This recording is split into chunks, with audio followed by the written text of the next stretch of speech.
sa ibang bansa kung saan man makarating ating vlog. At muli, andito naman sila Patserong Bisaya at magkukomento na naman tayo sa mga nangyari sa ating lipunan, lalong-lalo na sa politika.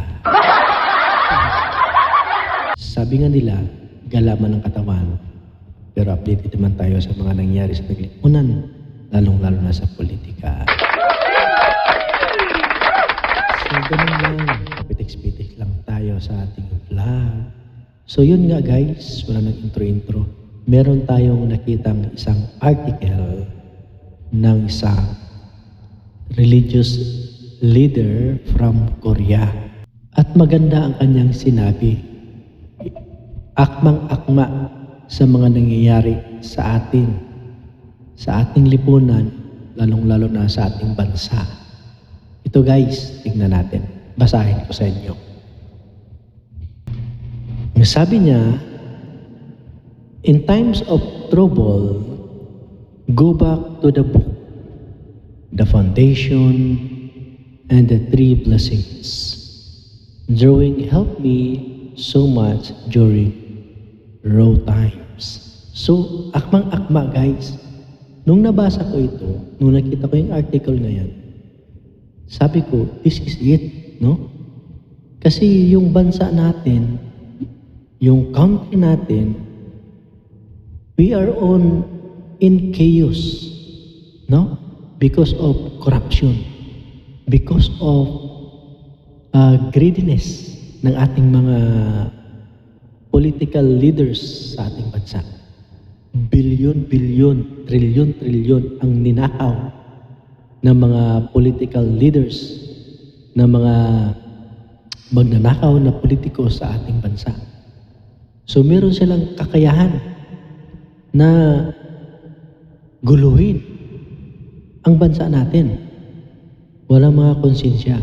Talagang meron silang kapasidad na sirain ang ating bansa para lang sa kanilang kapakanan, para sa kanilang interest.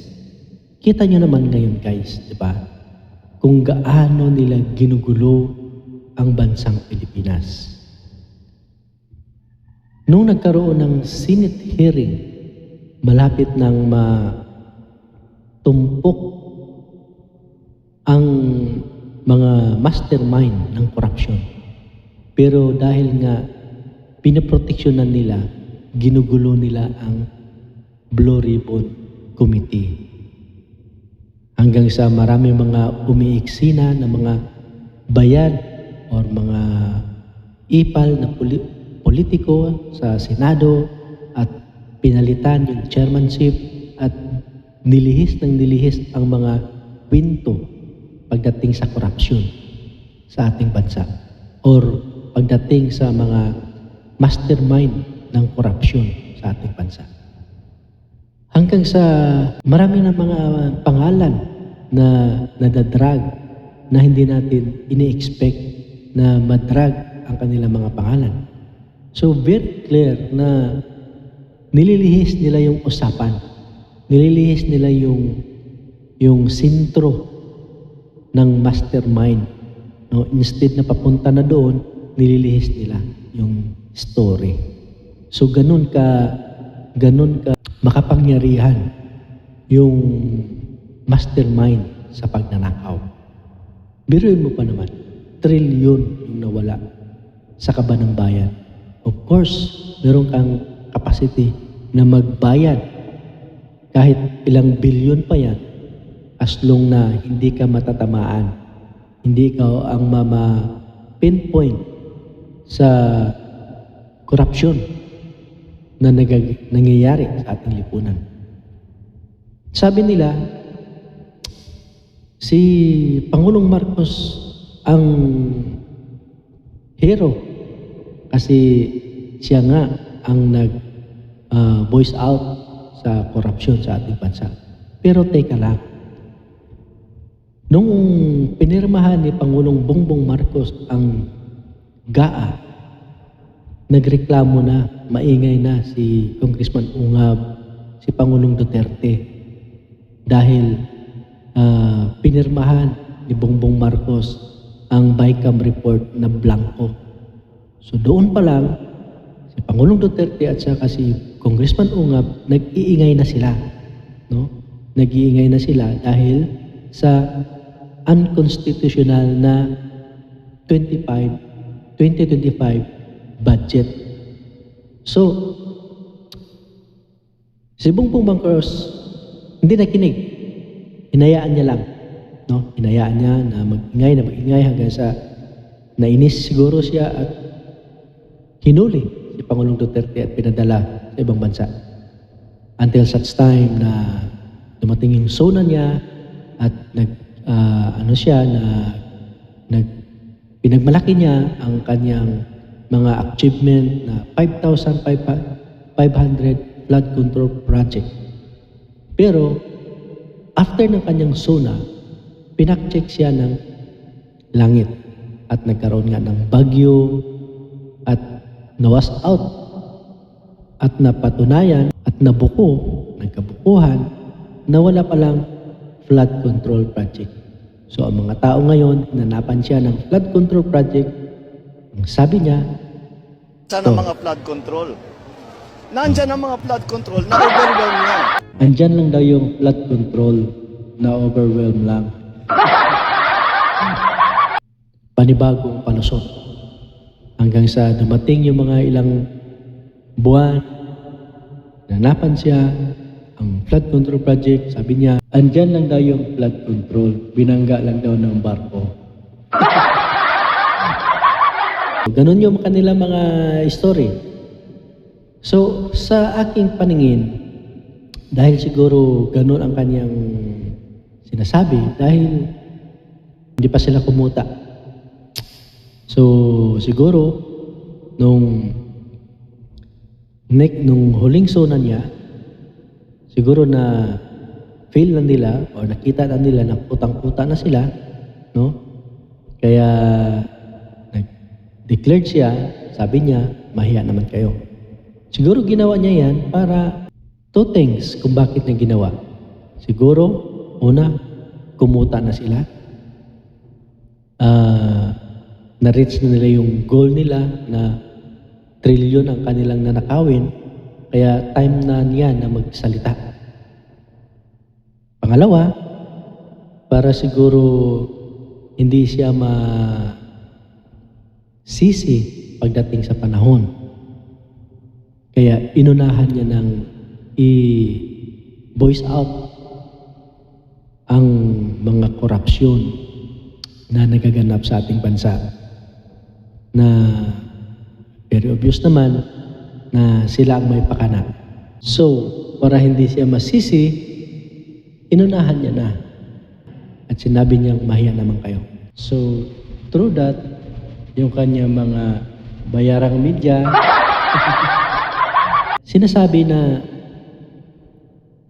we are so very grateful of Bongbong Marcos dahil sa kanyang initiative na pinangunahan ang pag-voice out sa korupsyon.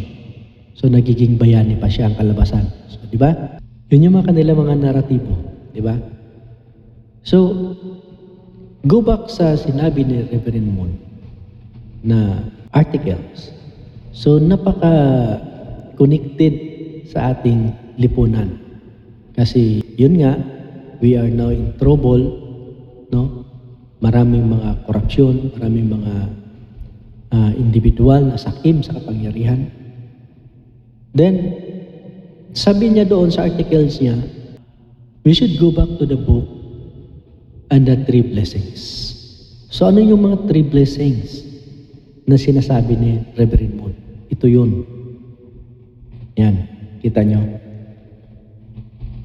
So, ayon sa diagram na yan na pinakita ko sa inyo, meron tatlong pundasyon ang tao. Individual four-position foundation, which is ugnayan ng isip at katawan ng tao patungo sa Diyos. So yun yung unang blessing na binigay ni God sa atin. Pangalawang blessing, yan yung tinatawag natin na family four-position foundation. Ang relasyon na mag-asawa at anak na nakasintro sa Diyos. So yun yung pangalawang blessing na sinasabi sa diagram. Ang pangatlong blessing, four-position foundation of dominion. Ang tamang ugnayan ng tao at ng mundo at kalikasan na nakasintro sa Diyos. So yun yung tatlong blessings na sinasabi sa diagram. Kasi sa original form talaga, yung original creation ni God talaga, dapat lahat ay nakasintro sa Kanya. Kaya create ni God ang universe, ang mundo, dahil sa Kanyang pag-ibig, sa Kanyang pagmamahal. Diba? Ganon tayo kamahal ng Diyos. Bago niya ginawa ang tao, gumawa muna siya ng mga kalikasan. Gumawa siya ng kahoy, gumawa ng bundok, gumawa ng isda, gumawa ng hayop, para pagdating sa highest creation ni God, which is yung human, meron na tayong makakain. Niready niya na lahat. Niready niya lahat ng kanyang mga creation bago niya ginawa ang tao. Kasi we are the highest creation by God. We are the resemblance of God. Ganun yun.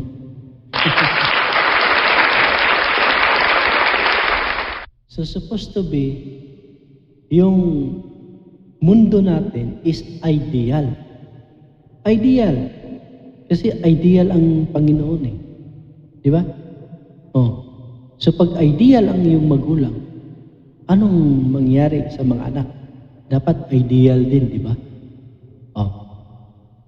So dapat ideal tayo.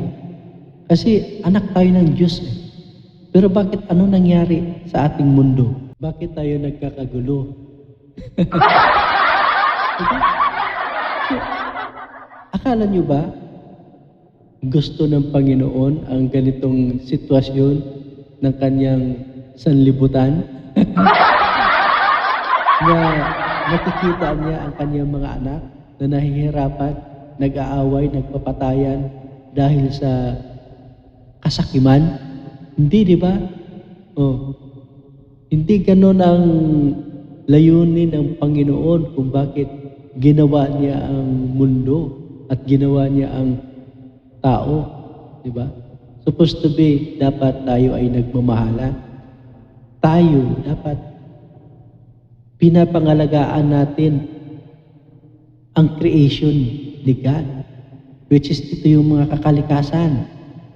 Kaya nga, nasa third blessing yan, di ba? Dominion of creation. So, paano natin ma-dominate ang creation na tayo ang nadodominate niya dahil sa kasakiman? Di ba? May kasabihan nga, money is the root of all evil. So, ganun yan. So, pagka ikaw ay ginamit na ng pera, ang pera hindi yan masama. Neutral ang pera. Neutral yan. Kasi ginawa talaga yan. Kasi may purpose. Na supposed to be, ikaw ang mag-dominate sa pera. Pero, pag ikaw na i-dominate ang pera, yan na yun. Magkakos na yun siya ng problem. Di ba? Kasi dinominate ka ng pera eh. Magiging gahaman ka na sa pera. Kaya itong mga putang inang mga congressman na hindi kontento sa kanilang kayamanan, gustong-gusto pa nilang yumaman para magkaroon ng power, yan na yun, masama na yun. Di ba? Yun na yung kasamaan. Kaya ito ang na-experience natin ngayon. Sobrang sama ng bansang Pilipinas dahil sa greediness, dahil sa power, dahil sa pira. Di ba? Oh. Kaya, nung nakita ko itong articles ni Reverend Moon, sabi ko, sakto talaga. Dapat isa puso natin ang Panginoon. Di ba? Kasi pagka hindi mo isa puso ang Panginoon, wala kang connection sa Panginoon. Wala. Lalamunin ka ng pera hanggang sa magiging masama. Magiging masama kang tao dahil sa pera. Di ba? So kung titingnan natin ang estado ng bansa ngayon, lahat yan ng tatlong foundation, sira. Di ba? Hindi yan nag-apply sa panahon, sa realidad ng ating bansa. Hindi, di ba? Kasi kita mo naman ang nangyari sa ating lipunan. Maraming gera sa Ukraine, gera sa Russia, kung saan-saan bang lupalop na magkakaroon ng gera. Di ba? Corruption here, corruption there, patayan there, patayan here. Ganon kagulo ang lipunan. Lalong-lalo dito sa ating bansang Pilipinas. Yung mga nasa gobyerno, alam nila ang tama. Pero dahil nga sa desire ng kanilang katawan, kanilang pangangailangan, hindi sila satisfied kung anong meron sa kanila. Kaya nagawa nilang magnakaw. Nagawa nilang manira o sirain ang bansang Pilipinas. Di ba? Ganon ang reality sa mga politiko sa ating bansa. Pangalawang foundation, family. The family is the center of the world, center of the society. Na supposed to be, we are the model. No? Magiging modelo tayo sa ating mga kapitbahay, sa ating mga kapitbarangay. Kasi ang ganda ng purpose ni God kung bakit ginawa niya ang mga tao, di ba? Kasi kung nagkaroon ng unity, yung mind and body centering on God, ang tao na yun, perfect yun. Di ba? So, pag magkaroon siya ng partner, the same, ang babae, nagkaroon ng unity between mind and body centered on God. So, pag mag-partner silang dalawa, perfect couple sila. So, mag-produce sila ng good children. So, yung children na yun, kasi good, yung perfect yung parents niya, at ang nakasintro sa kanilang pagmamahalan, sa kanilang pamilya ay ang Panginoon, ideal family sila ngayon. So, ideal family, mag-spread yan sa society, ideal barangay, ideal municipality, ideal city, ideal province, ideal nation. So, ganun dapat ang formula ng mundo. No?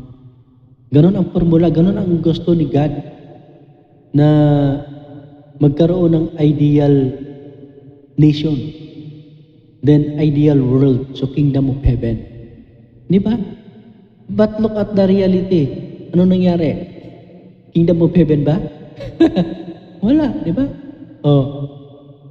So, napakalayo ng purpose ni God kung bakit ginawa niyang tao sa nangyayari sa ating mundo. Realidad na nangyari sa ating mundo. Di ba? Napakalayo, di ba? So, anong gagawin natin? Anong gagawin natin? Hayaan na lang natin yung ganitong bansa natin? Hayaan na lang natin ganito ang lipunan natin? So, paano yung safety ng mga kabataan? Nagkalat yung drug addict sa lansangan. Nagkalat yung droga. Di ba? Sa lansangan. So saan yung safetyness ng mga mamamayang Pilipino? Safetyness ng mga kabataan. Kita mo nga ngayon, makikita mo sa TV, sa social media, batang babae, Muslim, bigla na lang sinapak. Makatarungan ba yun? Ha? Makatarungan yun? Hindi, di ba? Hindi yun dapat ginagawa ng tao na yun sa batang babae na yun. Bakit niya sasapakin yung batang babae? Hindi porket Muslim, sasapakin mo. Di ba? Walang katarungan yun. Kaya alam niyo mga kalapatid, kahit magpalit tayo ng presidente, kahit ilang beses tayo magpalit ng presidente, kung ganito pa rin ang sistema ng ating bansang Pilipinas, walang mangyayari. Di ba? Walang mangyayari. Kasi the same cycle lang ang mangyayari. Di ba? So anong dapat nating baguhin aside sa magpalit ng presidente? Kailangan bumalik tayo sa original form, which is yung 3 blessings na sinabi sa diagram, yung sinabi ni Reverend Moon. Yun yung pinaka-key, yun yung formula na dapat masundan natin. Di ba? Na magiging sintro ang Panginoon sa ating bawat isa, ating sarili. Di ba? Kasi kung hindi magiging sentro ang Panginoon sa bawat sarili natin, useless. Di ba? Useless. Kahit anong klase pang pagpapalit natin lang leader, kung tayo mismo sa ating sarili ay walang pagbabago, useless ang lahat. Sayang. Di ba? Kailangan mag-umpisa sa ating sarili ang pagbabago. Di ba? Umpisahan yung magbago sa inyong sarili. Then, pag makita nyo na medyo na kayo, totally change na yung pagkatao nyo, yung pananaw nyo sa buhay. That is the time na maghanap tayo ng best, worth it leader para sa atin. Sabi nga ng iba, yung mga single, tinanong sila kung anong description hinahanap nila sa isang babae. Sabi nila, ideal woman. Sabi naman ng babae, ideal man. So ang tanong, naghahanap ka ng ideal man, ideal woman. Ikaw ba sa sarili mo ideal ka? So ganun lang yan, di ba? So kung naghanap tayo ng ideal leader para mamuno sa atin, tanungin natin ating sarili, ideal ba tayo? Ideal ba tayo para magkaroon tayo ng ideal leader para pamunuan tayo? So yun ang tanong na dapat natin masagot. Anyway, hanggang dito na lang guys. Maraming salamat sa inyong panonood. And once again, this is Lapatsirong Bisaya. Thank you so much for watching. God bless. Ingat. Bye-bye.